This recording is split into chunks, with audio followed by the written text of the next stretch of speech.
रानू चिड़िया की कुछ ही दिन पहले अपने पास वाले जंगल में चुन्नू चिड़िया से शादी हुई थी। वो दोनों बहुत खुश थे और वे दोनों एक दूसरे से बहुत प्यार करते थे। सागर वाले जंगल में चुन्नू चिड़िया के फलों की दुकान थी। वो सुबह उठकर नाश्ता करने के बाद सागर वाले जंगल में अपनी फलों की दुकान पे चला जाता था और रात को वापस देर से घर लौटता था। रानू चिड़िया अपने घरों में रहकर अपने घर का काम करती थी और अपने घर की देखभाल करती थी और अपने पति के लिए खाना बनाती थी। दोनों के दिन बहुत अच्छे और खुशी से गुजर रहे थे। एक दिन रानू चिड़िया अपने घर के बाहर बागों में फूलों को पानी दे रही थी कि तभी वहाँ पर एक खूबसूरत सा परिंदा आता है। इस परिंदे का नाम रेहान था। वो रानू चिड़िया से बहुत प्यार करता था। रेहान को रानू चिड़िया बहुत ही ज्यादा पसंद थी। रानू चिड़िया से हमेशा बातें करने की कोशिश करता था, लेकिन रानू चिड़िया हमेशा उसे बहाना बनाकर टाल देती थी और उनसे बात करना बिल्कुल भी नहीं चाहती थी, क्योंकि रानू चिड़िया की शादी हो चुकी थी, इसीलिए वो इन सब चीजों में बिल्कुल भी नहीं आना चाहती थी। फिर रेहान पक्षी रानू चिड़िया से कहता है, रानू तुम मुझे बहुत अच्छी लगती हो, तुम कितनी खूबसूरत हो, दिखने में इतनी सुंदर दिखती हो, तुम्हें ये सब काम करना शोभा नहीं देता। रानू चिड़िया तुमने चुन्नू चिड़िया से शादी तो कर ली है, वो तुमसे कितने काम करवाते हैं, घर के भी और बाहर के भी। अगर तुम हमसे शादी की होती तो हम तुम्हें बहुत आराम देता और तुम्हें बहुत खुश भी रखता और मैं तुमसे एक भी काम नहीं करवाता। तुम्हारे काम करने के लिए हम दूसरे पक्षी को नौकर रख दिया कर, जो तुम्हें खाना बना कर देता, तुम्हें कपड़े धो कर देते। रेहान प्लीज ये सब बातें आप मत करो। आपको पता है कि अब मेरी शादी हो गई है, अब तुम मेरे पीछे नहीं आओ तो बेहतर होगा, वरना तुम्हारी वजह से मेरा घर खराब हो जाएगा। अगर मेरे पति को पता चला तो खामखा हमारे रिश्ते में दरार आने लगेंगे। जैसे भी हूँ जहाँ हूँ मैं अपने पति के साथ बहुत खुश हूँ। इन सब बातों को बोलने का कोई फायदा नहीं है। खामखा तुम अपना वक्त जाया ना करो और मुझे परेशान भी ना करो।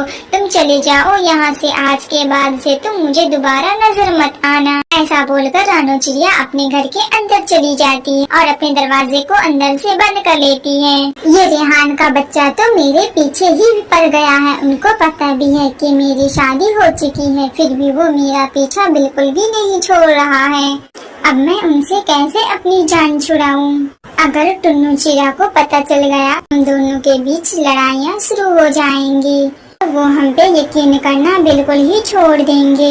मेरी समझ में तो कुछ भी नहीं आ रहा है, अब मैं क्या करूं? रानू चिड़िया रेहान चिड़िया के बारे में सोच ही रही थी कि तभी टुन्नू चिड़िया भी अपने घर वापस आ जाता है। अरे रानू तुम इतना क्यों परेशान लग रही हो? कुछ हुआ है क्या तुम्हें? नहीं, मुझे तो कुछ नहीं हुआ है, मैं बिल्कुल ही ठीक हूँ। आप बैठे, मैं आपके लिए खाना लेकर आ रही हूँ। ऐसा बोलकर रानू चिड़िया किचन में जाती है और किचन से टुन्नू चिड़िया के लिए खाना लेकर आती हैं। फिर वो दोनों खाना खा लेते हैं। टुन्नू चिड़िया बहुत ही ज्यादा थका हुआ था। खाना खाने के बाद फिर वो सो जाते हैं। अगली सुबह फिर टुन्नू चिड़िया नाश्ता करने के बाद अपनी दुकान पर चला जाता है। रानू चिड़िया जल्दी जल्दी से खाना बनाती है और अपने घर की साफ सफाई करके अपने बागों में पानी डाल देती है। पानी डालने के बाद तो वो सागर वाले जंगल के लिए निकल जाती है। सागर वाले जंगल में उनकी एक सहेली रहती थी। वो अपनी सहेली के पास चली जाती है। वो रीना पक्षी के दरवाजे पे पहुंचकर उनके दरवाजे पर दस्तक देती है। रीना पक्षी आकर अपना दरवाजा खोलती है। वो रानू चिड़िया को देखकर बहुत खुश हो जाती है। रानू सहेली, तुम इस वक्त यहाँ बिना बताए हुए, पहले से तुम बता दी होती तो मैं तुम्हारे लिए बहुत तरह तरह के खाने बनाकर रखती और नए नए किस्म के फल भी रखती तुम्हारे लिए। तुम ऐसे अचानक बिना बताए हुए आ गई हो, कुछ हुआ है क्या? रीना सहेली, आप अंदर चलो, मैं आपको सारी बातें बताती हूँ। फिर वो दोनों घर के अंदर आ जाते हैं। रानू तुम उतनी दूर से आई हो, तुम्हें भूख भी लग गई होगी और तुम थक भी गई होगी इतने लंबे सफर में। नहीं रीना, मैं बिल्कुल ठीक हूँ। न ही मुझे भूख लगी है और न ही मैं थकी हूँ। मुझे एक जरूरी काम से यहाँ आना पड़ा है। मुझे तुम्हारी मदद की जरूरत है, तुम मेरी मदद करो। क्या हुआ है रानू, कैसी मदद करूँ मैं तुम्हारी? तुम बेफिक्र होकर बताओ, हम तुम्हारी हर एक मुश्किल को हल करेंगे। फिर रानू चिड़िया वो सारी बात अपनी सहेली रीना कौवी से बताती है। ऐसा है क्या? वो रेहान अभी तक तुम्हारा पीछा कर रहा है, उनको पता भी है कि तुम्हारी शादी हो गई है, फिर भी वो तुम्हारा पीछा नहीं छोड़ रहा है। बहुत बुरा है वो। हाँ रीना, तुम्हें तो पता ही है हमारी शादी हो गई। अगर हमारे पति को पता चला तो वो हमें छोड़ देंगे। टुन्नू चिड़िया से बहुत प्यार करती हूँ, मैं उनको छोड़ना नहीं चाहती हूँ। लेकिन ये रेहान का बच्चा जब भी मुझे जहाँ देखता है वहाँ पे टपक पड़ता है। रानो, तुम जरा भी परेशान मत हो, तुम सब कुछ हम पे छोड़ दो, हम सब ठीक कर देंगे। हम उस रेहान को समझाएंगे, हो सकता है कि वो समझ जाए और तुम्हारा पीछा करना छोड़ दे, वरना अगर टुन्नू चिड़िया को पता चला तो बहुत बड़ा जुल्म हो जाएगा। अच्छा रीना सहेली, अब मुझे बहुत देर हो रही है, अब मैं घर चलती हूँ। टुन्नू चिड़िया आएंगे तो फिर वो मुझे ढूंढने लगेंगे। मैं उनको बगैर बताए हुए ही तुम्हारे पास आई हूँ। ऐसा बोलकर रानू चिड़िया फिर अपने घर की तरफ लौट जाती है। सुबह होती रीना कौवी उस रेहान के पास जाती है। रेहान चिड़िया अपने घर के बाहर बागों में बैठकर रानू चिड़िया के लिए पत्र लिख रहा था। तभी वहाँ पे रीना कौवी पहुँच जाती है। रेहान भाई, आप क्या कर रहे हो? अभी तक आपकी पढ़ाई चल ही रही है क्या? लगता है आप होमवर्क कर रहे हैं। नहीं रीना कौवी, मेरी पढ़ाई तो कब का खत्म हो चुका है। ऐसे ही बैठा हुआ था तो मुझे किसी की याद आ रही थी और मैं उनकी यादों में उनके लिए पत्र लिख रहा हूँ। कौन है वो प्यारी और सुंदर सी पक्षी जिसको मेरा रेहान भाई भूल नहीं पा रहा है और उनकी यादों में पत्र पे पत्र लिख रहा है। रीना कौवी, तुम्हें सब पता है, ऐसे अनजान बन रही हो जैसे कि तुम्हें कुछ पता ही न हो। नहीं रेहान, कैसी बातें कर रहे हो तुम? मुझे भला क्या पता होगा, तुम बताओगे तभी तो मैं जानूंगी। अब तुम इतना जिद कर रही हो तो तुम्हें तो बताना ही पड़ेगा कि कौन है तुम्हारी भाभी जिसकी यादों में मैं पागल हो रहा हूँ दिन रात।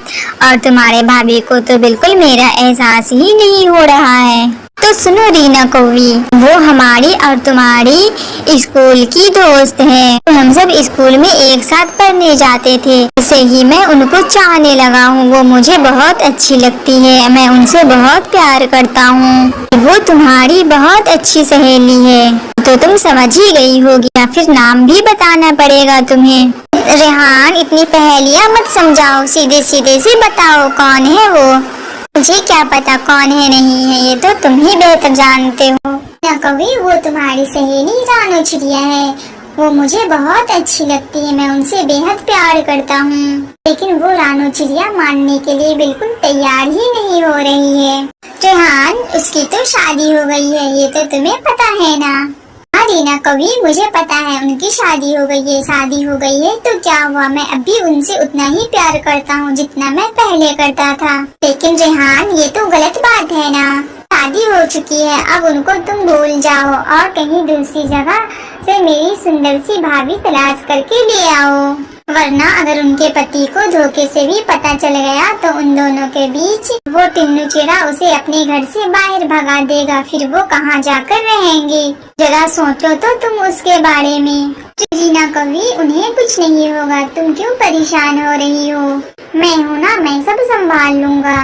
अब तुम जिद करना छोड़ दो, भूल जाओ उस रानू चिड़िया को, उनकी शादी हो गई है और वो अपने पति के साथ बहुत खुश है। उसे बिल्कुल भी प्यार नहीं करती है और ना ही तुम्हें देखना चाहती है। तुम क्यों उसे तंग कर रहे हो?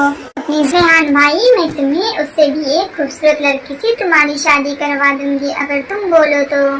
वो दिखने में बहुत सुंदर है और बहुत ही ज्यादा पढ़ी हुई भी है। वो हमारे ही जंगल में रहती है, वो रानू चिड़िया से भी ज्यादा खूबसूरत है। ऐसा बोलकर रीना कौवी अपने मोबाइल फोन में से रेहान चिड़िया को उस खूबसूरत चिड़िया की तस्वीरें दिखाने लगती हैं। ये देखो रेहान, ये पक्षी कितनी खूबसूरत है, इसी के बारे में मैं कह रही थी। अगर तुम कहो तो मैं इनसे तुम्हारे शादी की बात करूं। वाह रीना, ये तो सच में बहुत खूबसूरत है। काम करो रीना कौवी, उन्हें भी जाकर मेरी तस्वीरें दिखाना। अगर उन्हें मैं पसंद आ जाऊं तो फिर तुम मुझे बताना। फिर हम आगे शादी की बातें करेंगे।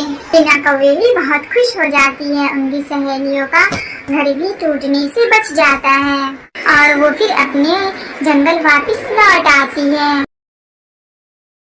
और उस खूबसूरत सुंदर सी पक्षी के घर जाकर रेहान चिड़िया का तस्वीर दिखाती है। वो खूबसूरत सी पक्षी के घर वाले को रेहान पसंद आ जाता है। राय का चिड़िया दोनों की शादी हो जाती है। फिर वो दोनों खुशी खुशी रहने लगते हैं। इधर रानू चिड़िया और टुन्नू चिड़िया भी अपनी जिंदगी में बहुत खुश थे और रानू चिड़िया का घर भी टूटने से बच गया था। फिर रानू चिड़िया अपनी सहेली रीना कौवे के पास जाती है। रीना सहेली, तुम्हारा बहुत बहुत शुक्रिया जो तुमने हमारा घर टूटने से हमें बचा लिया और उस रेहान से मेरा पीछा भी छुड़वा दिया। बहुत भाग्यशाली हूँ जो तुम जैसी सहेली मुझे मिली है। हाँ रानू, सहेलियाँ आखिर होती क्यों है? सहेलियाँ वो होती है जो अपनी सहेली के दुख और सुख दोनों में काम आए। अपनी सहेली को तकलीफ समझे, उनकी खुशी को खुशी समझे, फिर वो सब खुशी खुशी रहने लगते हैं।